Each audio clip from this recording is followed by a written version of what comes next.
안녕하십니까. 오정근의 쏙쏙 경제 오정근입니다. 최근에 지금 제3기 신도시를 건설하려고 했던 지금 하고 있는 광명시흥 쪽에 제3기 신도시를 토지 보상이라든지 이런 것을 주도하고 있는 LH공사 직원들이 대거 토지를 매입한 사실이 드러나면서 그 파장이 만만치 않습니다.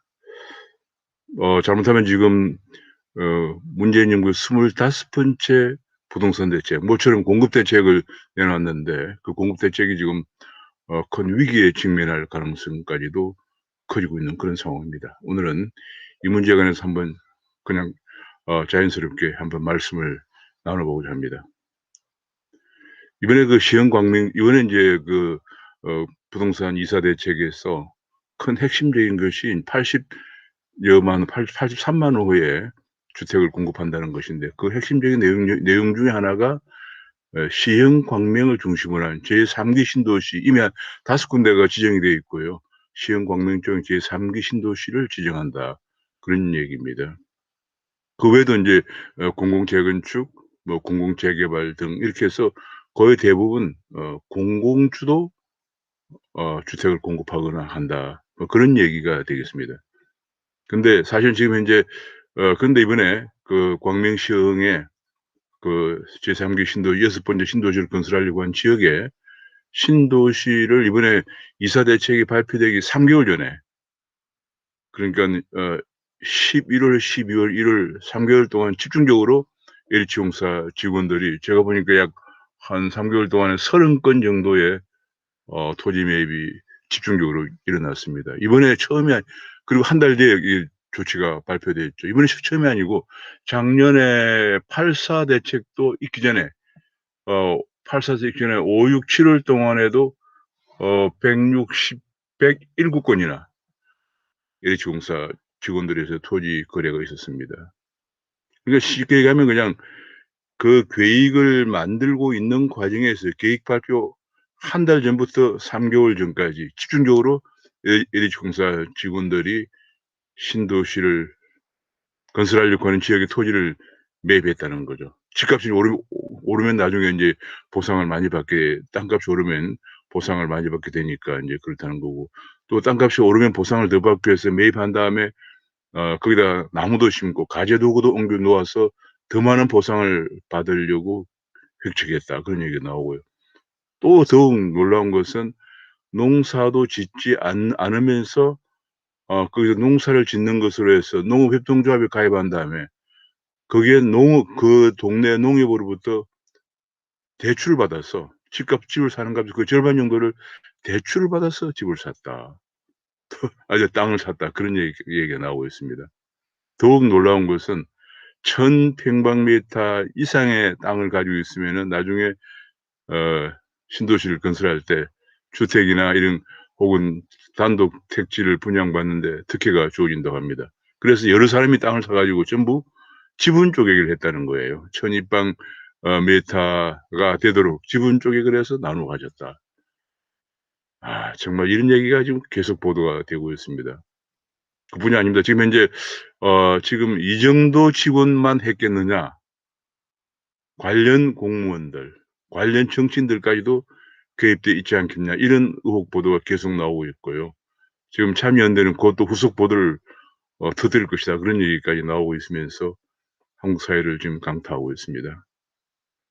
지금 이번에 이사 대책 전에 1월, 그다음에 작년 12 월, 11월 동안에 3 개월 동안 집중 매입한 사람은 짧은 기간 동안에 10억 정도를 투자해서 6억 정도의 차익을 얻게 되는 것으로 이렇게 얘기 나오고 있습니다. 그러다니까 지금 현재 집값이 올라서 집을 못 사고 있는 많은 2030 세대들, 패닉에 빠져 있는 2030 세대들에게 더욱더 큰 좌절과 절망을, 분노를 안겨주고 있다, 그런 얘기입니다.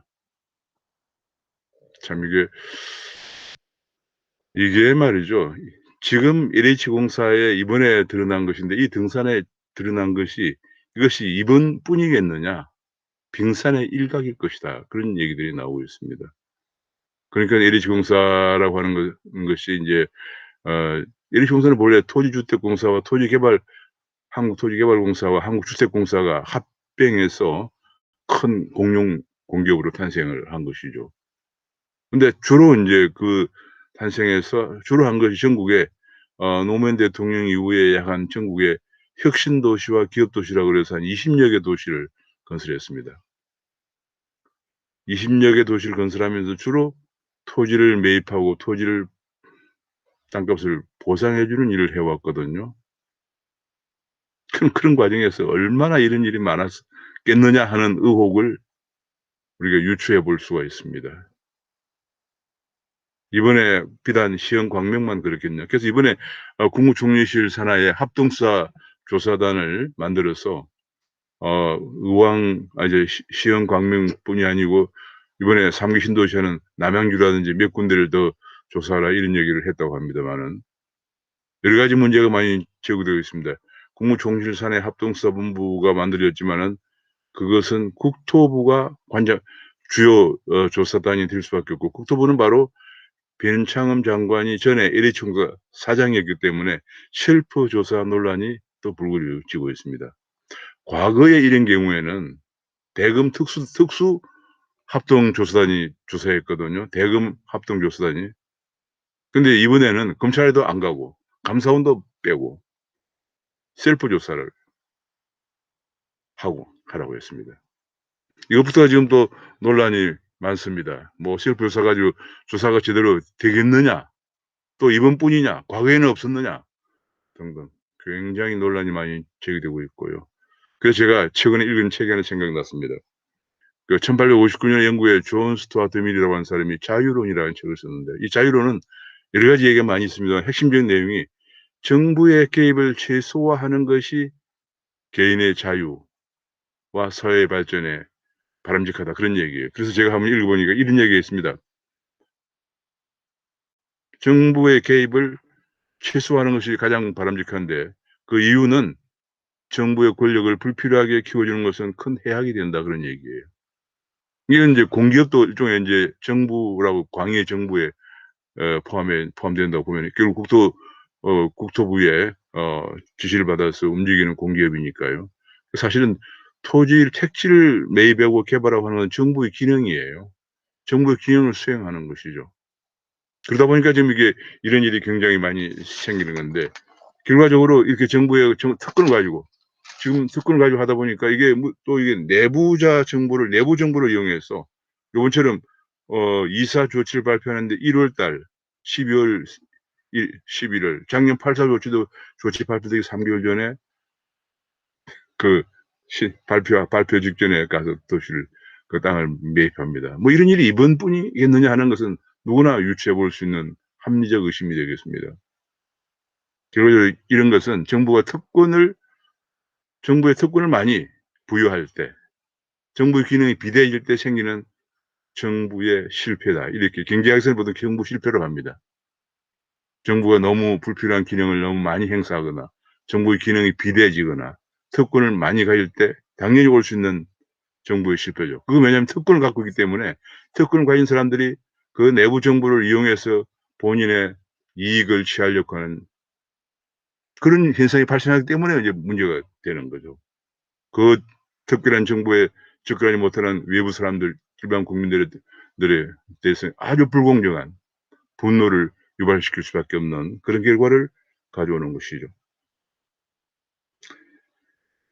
정말 그러기 때문에 우리 경제학자들 특히 이제 시장 경제를 공부하는 학자들은 이런 정부의 특권 또 정부의 기능을 행사하는 공기업이 비대해지면 안 된다. 그런 얘기를 하고 있습니다.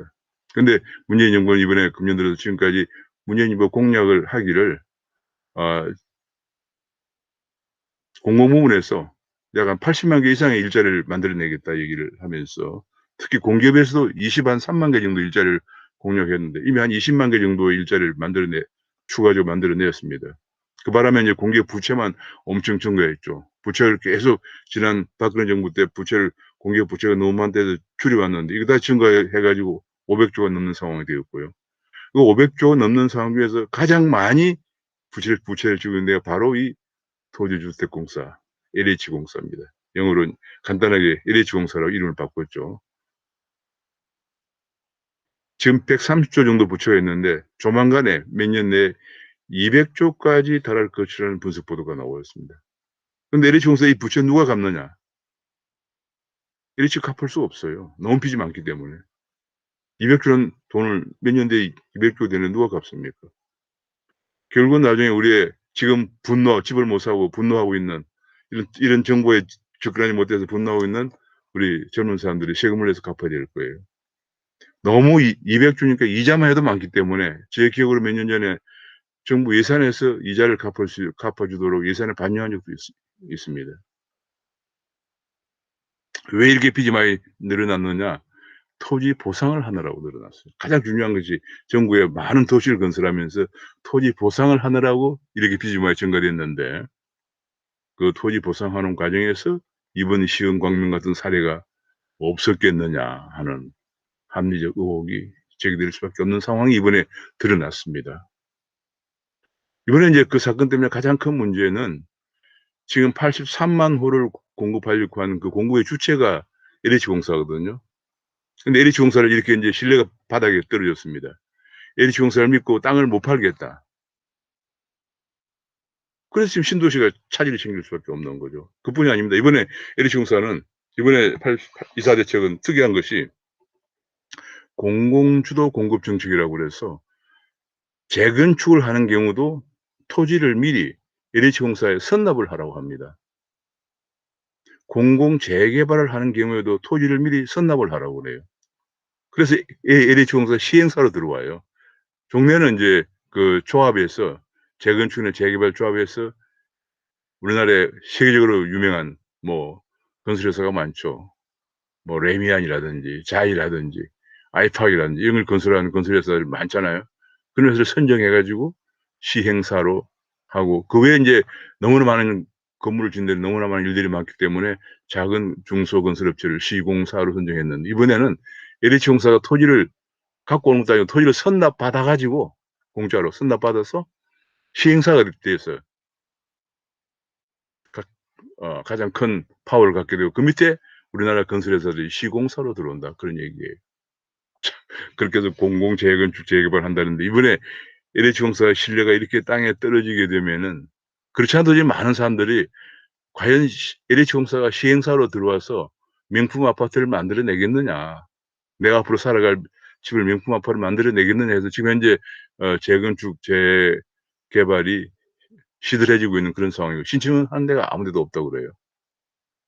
그런데 이번에 이렇게 신뢰가 떨어졌기 때문에 인제 LH공사가 과연 공공 재건축 재개발을 하기가 상당히 힘들어지게 될 겁니다. 그렇게 되면 이번에 83만 호를 공급하려고 하는 공급 대책이 실패할 수밖에 없는 운명에 처하게 될 것으로 저는 생각을 하고 있습니다. 본래 그런 공공주도 공급 정책은 한마디로 시장 경제 원칙에 반하는 거죠. 조금 전에 우리가 본 것처럼 그 공공주도의 공급 정책은 그걸 주도하는 특권 계층의 엄청난 내부 정보를 활용할 수 있는 기회를 주면서 이번 같은 일을 발생시키는 아주 큰 내부 정보를 이용한 특혜를 가져가는 문제도 있지만은 기본적으로 시장 경제 원리에 맡겨 놔야 아주 우수한 우리나라 건설업체들이 세계적으로 우수한 업체들이에요. 세계적으로 지금 아주 우수한 건설을 많이 하고 있는 그런 뭐 업체들이죠. 뭐 두바이의 고층 건물 비롯해 가지고 말레이시아의 쌍둥이 빌딩을 비롯해 가지고 뭐 세계적인 건물들 지어내고 있는 민간 업체들을 시공사로 거느리고 LH공사가 시시콜콜 이래라 저래라 하면서 해 갖고는 그것이 명품 아파트를 만들어낼 수가 없습니다. 그렇기 때문에 그런 전문 민간 기업에 맡겨야 된다는 것이죠. 근데 이번엔 터무니없이 땅도 선납받아 가지고 그거 나중에 이제 분양할 때 정산한다고 합니다. 선납받아 가지고 LH공사가 시행사가 되겠다. 이런 발표를 함으로써 정말 다시 한번 많은 국민들을 놀라게 했습니다. 도대체 이런 발상은 어디서 나왔느냐 하는 생각인데요. 이런 발상이 아마도 헨리 조지에서 나온 것 같습니다. 헨리 조지의 그 진부와 빈곤이라는 책은 유명하죠. 근데 헨리 조지조차도 제가 책을 다시 한번 오랜만에 제가 한번 중요한 파트만 읽어 봤는데 헨리 조지마저도 이런 얘기를 했어요. 본래 나대지, 인간의 노동이 전혀 부과되지 않은 나대지는 신이 인간에게 주어진 준 그런 창조물이기 때문에 그건 인간이 공유하는 것이 좋다. 만약 그걸 누가 특별한 사람이 많이 가지게 되면 그 사람에게는 세금을 많이 부과하고 그 대신 다른 생산 활동으로 생긴 소득에 세금을 부과하지 않는 게 좋다. 이런 얘기를 하고 있어요. 대신 거기 그 헨리 조지도 나대지가 아니고 인간의 노동력이 부과된 나대지에 뭐 어디 3 미터를 집어 줄 수는 없잖아요. 택지는 인간의 노동이 부과돼서 만들어진 거기 때문에 택지는 소유할 수 있다는 그런 얘기가 나옵니다. 그래서 노동이 부과된 사유물은 개인의 사유재산이기 때문에 그건 개인의 소유물이다. 심지어 헨리 조지도 그렇게 얘기하고 있는데 그것을 인제 지금 우리는 좀 더 광이 넓게 그냥 해석해서 토지는 모두 공유하는 것으로 생각하고 그래서 토지를 전부 다 선납하라고 하는 거예요. 지금 그래서 헨리 조지스트가 우리나라에 정말 뜻밖에도 만연하고 있구나. 많이 있구나 하는 생각이 들었습니다. 그래서 인제 토지는 공공이다. 소유해야 된다. 이런 기본적인 생각을 깔고 있는 거죠. 근데 우리는 그런 것은 이미 벌써 실패한 공산주의 또는 사회주의 국가의 실험이었습니다. 그래서 어떤 지금 전문가들은 "공공주도 공급은 부동산 사회주의다." 이런 얘기를 하고 있습니다. 왜냐하면 그건 이미 벌써 다른 나라에서 그렇게 해 왔거든요. 옛날에 했다가 다 사회주의 국가들이나 이런 데서 공산주의 국가에서 했다가 실패한 거죠. 결과적으로 택지도 나대지가 있는데 택지도 민간이 개발하고 그다음에 거기다 민간이 최고의 기술로 아파트를 짓고 주택을 짓고 그래서 더 분양하고 이런 시장 경제 원리가 존중되는 것이 가장 바람직합니다. 이번에 또 한 가지 문제가 뭐냐면 현금 보상이라는 문제인데요. 2월 4일 이후에 재건축 집을 샀는데 그 집을 산 지역이 재건축이나 재개발 지역으로 지정이 되면은 주택 입주권을 받지 못하고 현금으로 나중에 감정 가격으로 보상을 받게 된다 그런 얘기예요. 근데 문제는 그 재건축이나 재개발되는 지역이 서울에도 222 군데라고 그러는데 이것이 지정이 되지 않았습니다. 어딘지 몰라요. 깜깜해요. 그런데 그걸 모르고 집을 샀다가 만약에 A 아파트를 샀다가 거기가 공공 재건축 대상으로 지정이 되면은 그 나중에 인제 그냥 본인하고는 전 상관없이 나중에 주택 입주권도 받지 못하고 현금만 받고 나와요. 집을 하나 짓는 데는 보통 뭐 여러 가지 설계도 해야 되고 또 어 입주민도 또 나가야 되고 뭐 건 건서 그 건축하고 입주하는데 한 8년 정도 걸린다고 합니다. 그러면 그거를 지금 예컨대 지금은 이제 3월 달인데 어떤 특정 지역의 아파트를 샀다가 그 아파트가 공공 재건축 대상으로 지정이 되면은 8년 뒤에 집값이 얼마나 올랐을지도 모르는 그 시점에 현금으로 공 감정 가격으로 보상을 받고 나오면 잘못하면 집을 완전히 성도를 잃어버릴 수도 있어요. 집을 사지 못할 수도 있는 일이 발생할 수도 있습니다. 그래서 지금 현재 많은 전문가들이 "이건 엄청난 사유재산 침해 소지가 너무 크다." 이렇게 해서 하고 있는데 정부는 지금 이걸 만약에 그렇게 하지 않았으면은 지금 재건축이나 재개발이 예상되는 지역에 투기 수요가 몰려서 집값이 얼마나 올라가겠느냐 이런 얘기를 하고 있습니다. 근데 집을 살려고 하는 세력을 기본적으로 투기 세력으로 본다는 게 문제죠. 물론 그런 부분도 있을 것입니다. 근데 문제의 중요한 포인트는 이번에 시험 광명을 보니까 서울에 222 군데라고만 발표하고 아직 어딘지를 발표 안 했는데 그 어딘지 하는 것을 이미 LH공사 직원들은 알고 있을지도 모른다. 그리고 미리 사뒀을지도 모른다는 얘기예요. 이번에 그 시험 광명 케이스를 보니까. 그 경우 그 사람들은 또 엄청난 혜택을 내부 정보를 이용한 특권을 누리는 그런 계층이 되겠죠. 아직 뭐 거기에 대해서는 우리가 잘 모릅니다만 그런 유추를 해볼 수 있다 그런 얘기입니다. 그리고 그 사람들 거기 어 그것이 재건축이나 재개발이 되리라고 전혀 생각하지도 못하고 샀다가 지정이 되었어. 집을 잘못하면 집을 살지도 못할 수도 있는 현금으로 보상받는 경우에 그 사유지에서는 치면은 어떻게 할 것입니까? 대한민국에서 제가 지금까지 살아보니까 저같이 시골에서 올라와서 아무것도 없이 빈손으로 올라왔던 사람들은 평생 40년 직장 다니고 해서 겨우 저축해서 집 한 채 갖는 게 전부예요. 대한민국 사람들은 왜 이렇게 가계 자산 중에서 부동산 비중이 높으냐, 뭐 금융자산 비중이 왜 적으냐, 서양에 비해서 그런 얘기 많이 합니다. 그래서 서양은 벌써 200년, 300년의 자본주의 역사를 갖고 있는 국가들이라서 금융자산이 축적이 돼서 그렇고 우리나라의 경우는 이제 불과 한 50-60 년밖에 안 되기 때문에 겨우 지금 60 대, 70대 혹은 뭐 50대 후반 이런 그 세대는 그냥 빈손으로 출발해서 집 한 채 장만하고 나면 퇴직이에요. 끝이에요. 금융자산이 언제 생길 여유가 없는 상황이에요. 근데 그 집 한 채마저도 잘못 사 가지고 날리게 되면은 보통 문제가 아니죠. 평생을 그냥 완전히 잃어버리는 그런 결과를 가져오는 엄청난 문제입니다 이게. 그런 걸 지금 강행한다고 이번에 그래서 3월 달에 관련된 뭐 부동산 관련된 법들을 이번 3월 달에 통과시킨다고 합니다. 정말 많은 걱정이 되고요. 또 얼마나 사회 혼란을 초래할 것인지. 근본적으로 저는 이번에 LH공사의 이런 드러나기 시작한 문제점을 계기로 해서 크게 저는 한 두 가지 말씀을 드리고 싶습니다. 하나는 토지 보상하는 가격의 기준을 발표 전에 또는 발표할 시점에 가격을 기준해서 보상해 줘야 한다는 겁니다. 발표가 나면은 가격 집값이 땅값이 막 오르기 시작하겠죠. 오른 다음에 보상하면 너무 보상비가 많이 들고 그것 때문에 이런 문제가 생기는 거거든요. 두 번째는 이번을 계기로 해서 아까 제가 존 스튜어트 밀 얘기를 잠깐 꺼냈습니다마는 정부나 정부의 기능을 수행하는 공기업의 기능이 불필요하게 비대해지면은 그 특권을 이용해서 특혜를 누리려고 하는 내부 정부를 위해서 특혜를 누리려고 하는 계층이 생기기 때문에 사회가 불공평해진다는 거예요. 가장 공평하고 공정하고 한 바람직한 방향은 민간에 맡기는 것입니다. 시장 경제에 맡기는 것이 가장 바람직합니다. 그리고 세금을 과도하게 거두지 않는 것이 중요합니다. 세금을 과도하게 거두는 것은 또 피케티의 망령이에요. 지금 우리나라에는 이 부동산 부분에서 횡행하고 있는 망령은 헨리 조지의 망령과 더불어서 피케티의 망령이 떠돌고 있습니다.